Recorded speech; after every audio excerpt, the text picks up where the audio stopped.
23 जून 2018 के दोपहर तकरीबन 1 बजे दिल्ली कैंट मेट्रो स्टेशन के पास एक महिला सड़क पर खून से लथपथ पड़ी हुई थी।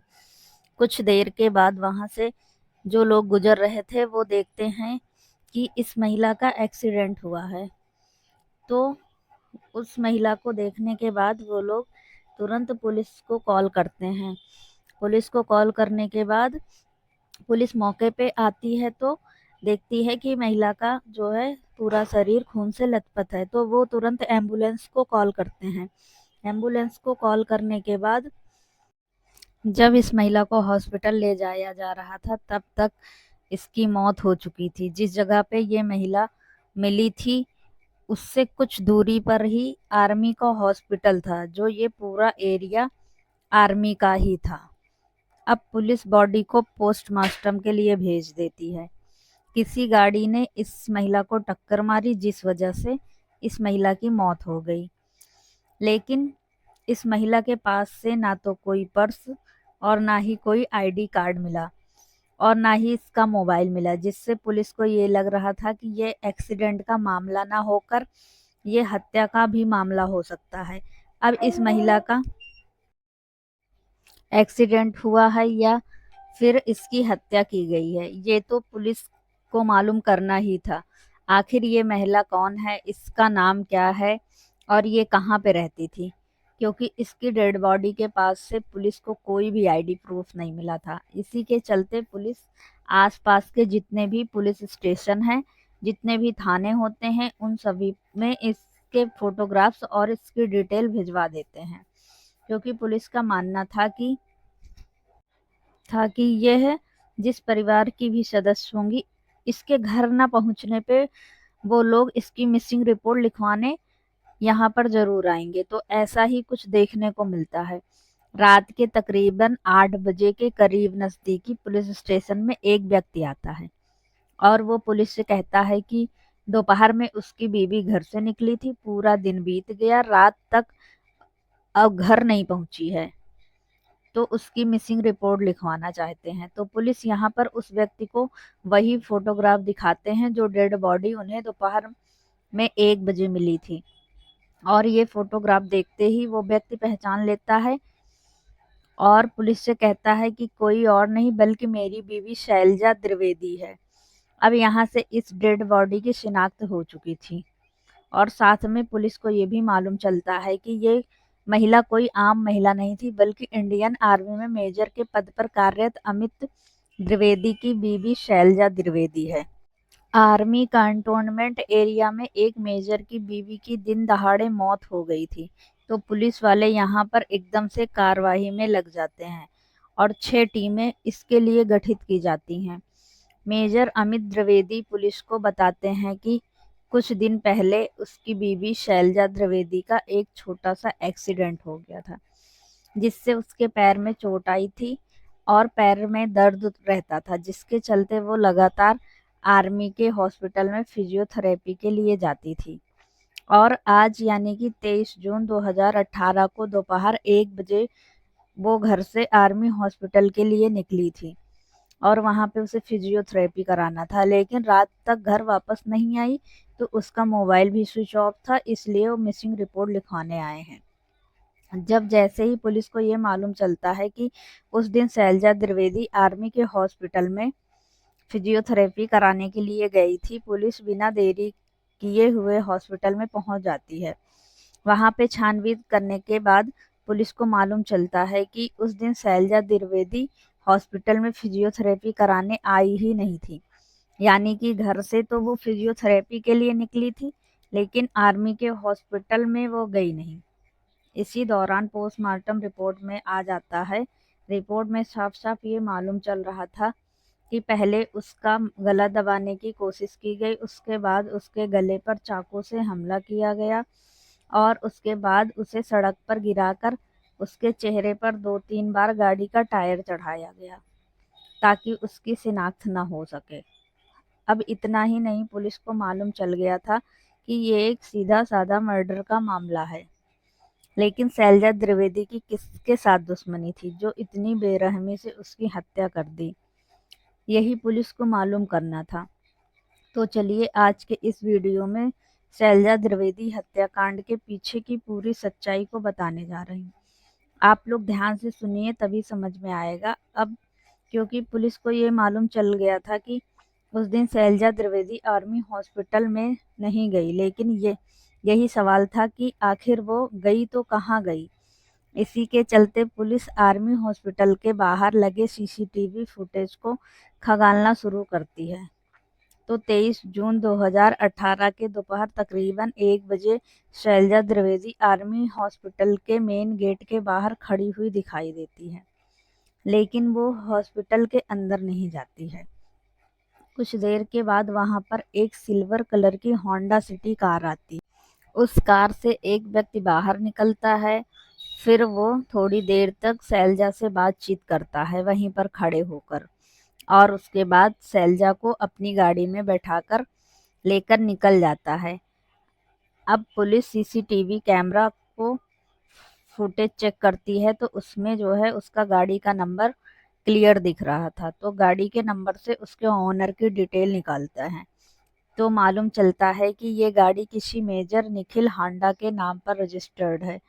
और जैसे ही ये नाम शैलजा द्विवेदी के पति अमित द्विवेदी को बताया जाता है, वो चौंक जाते हैं और वो पुलिस से कहते हैं कि मेरी बीबी के हत्या के पीछे कोई और नहीं बल्कि यही निखिल हांडा है, और इसकी पोस्टिंग मेरठ बेस कैंप में है। ये पहले मेरे साथ नागालैंड में पोस्टेड था, उसके बाद मेरठ आ गया था। अब ये पिछले कुछ दिनों से मेरी बीवी को परेशान कर रहा था।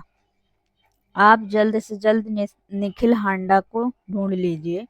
अब पुलिस को मालूम चल गया था कि उसकी ड्यूटी मेरठ बेस कैंप में है, तो मेरठ पुलिस ने संपर्क किया। तो कुछ देर के बाद मेरठ पुलिस उनके बेस कैंप में जाती है, उनके क्वार्टर में, जहां पर निखिल रहता है, लेकिन निखिल वहां पे होता नहीं है। उसके बाद पुलिस स्पेशल टीम अब यहाँ पे मेजर निखिल हांडा की तलाश में लग जाती है। दिल्ली से लेकर मेरठ तक का जो भी रास्ता है, जितना भी हाईवे है, उस पर जितने भी टोल प्लाजा हैं, उनके सीसीटीवी फुटेज को कलेक्ट करना शुरू कर दिया जाता है।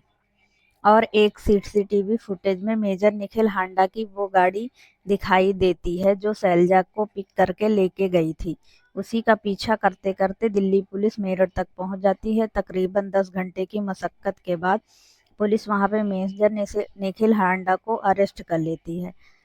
अब निखिल हांडा को मेरठ से दिल्ली लाया जाता है और उनसे पूछा जाता है कि आखिर निखिल हांडा ने अमित द्विवेदी की बीवी शैलजा द्विवेदी की हत्या क्यों की। पहले तो निखिल हांडा पुलिस को घुमाने की कोशिश करते हैं। वो कहते हैं कि मैंने ऐसा कुछ नहीं किया, मैं किसी शैलजा द्विवेदी को नहीं जानता। लेकिन पुलिस उनके सारे सबूत दिखाती है। हॉस्पिटल के बाहर का सीसीटीवी फुटेज भी उन्हें दिखाया जाता है, जिसमें साफ साफ वो दिखाई दे रहे थे। शैलजा द्विवेदी निखिल हांडा की गाड़ी में बैठकर जा रही थी।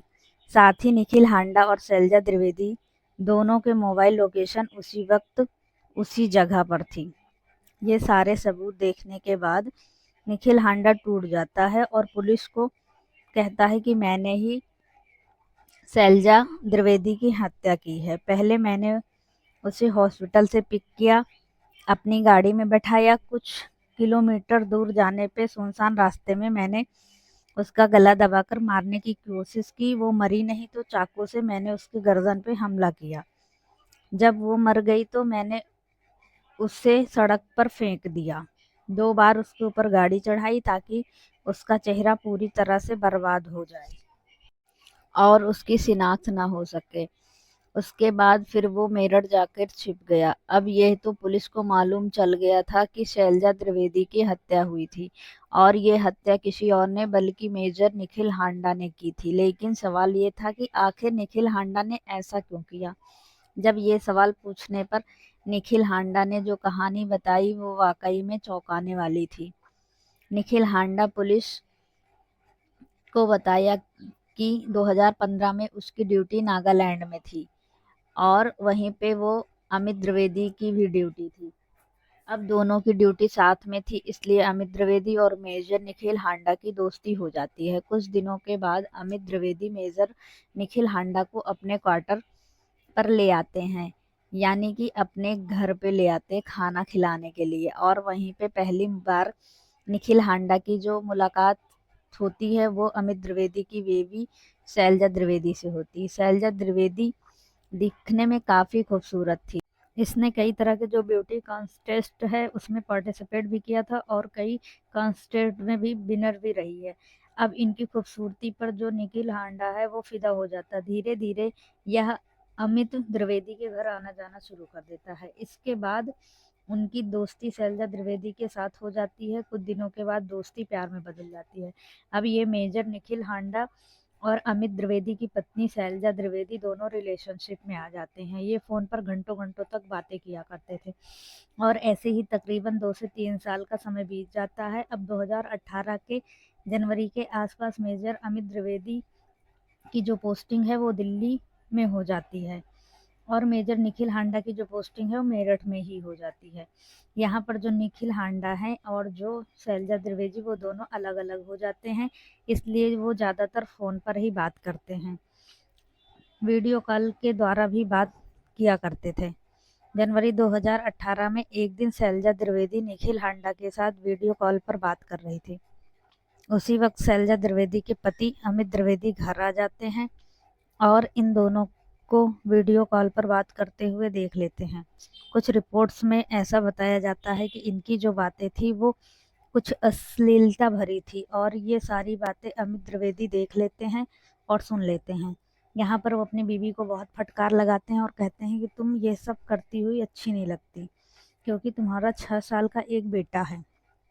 जिसके बाद शैलजा द्विवेदी को बहुत शर्म महसूस होती है और वो अपने पति से वादा करती है कि यह गलती दोबारा नहीं होगी। अब इस इंसिडेंट के बाद वो शैलजा द्विवेदी वो निखिल हांडा को पूरी तरह से अवॉइड करना शुरू कर देती है। उससे कह देती है कि मेरे पति को सब मालूम चल गया है, मैं अपना और तुम्हारा जीवन नहीं बर्बाद करना चाहती, इसलिए हमें दूर हो जाना चाहिए। लेकिन निखिल हांडा किसी भी हालत में शैलजा से दूर नहीं होना चाहता था। इसके बावजूद भी वो लगातार शैलजा को कॉल करके उससे बात करने की कोशिश करता था, जबकि जो शैलजा द्विवेदी वो पूरी तरह से निखिल हांडा को अवॉइड कर रही थी। ऐसे ही करते करते 4 से 5 महीने का समय बीत जाता है। जून 2018 में शैलजा द्विवेदी का छोटा सा एक्सीडेंट होता है, जिसके चलते वो आर्मी हॉस्पिटल में फिजियोथेरेपी कराने के लिए जाती थी। और एक दिन निखिल हांडा का जब वो कॉल आता है तो उससे वो बता देती है कि उसे थोड़ा सा चोट लगी है और फिजियोथेरेपी के लिए आर्मी हॉस्पिटल जा रही।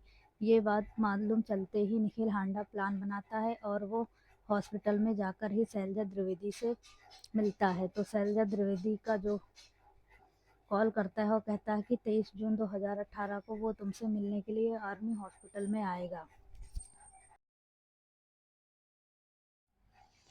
एक लास्ट बार मैं तुमसे मिलना चाहता हूँ, उसके बाद मैं तुमसे कभी बात नहीं करूंगा। शैलजा को भी ऐसा ही लगा कि शायद रिलेशनशिप खत्म होने से पहले आखिरी बार मिलना चाहता है, इसलिए 23 जून 2018 को आर्मी हॉस्पिटल के बाहर वो निखिल हांडा का वेट कर रही थी। कुछ देर के बाद वो अपनी होंडा सिटी लेकर आता है, वहां से शैलजा द्विवेदी को पिक करता है। थोड़ी देर बाद वो निखिल शैलजा से बोलता है कि तुम अपने पति को डिवोर्स दे दो और मुझसे शादी कर लो, क्योंकि मैं किसी भी हाल में तुमसे दूर नहीं रह सकता। लेकिन शैलजा इस बात से साफ साफ इनकार कर देती है। वो निखिल हांडा से कहती है कि किसी भी सूरत में ऐसा नहीं हो सकता, तुम भी शादीशुदा हो, मैं भी शादीशुदा हूँ, तुम अपनी लाइफ में एंजॉय करो और मुझे अपनी लाइफ जीने दो।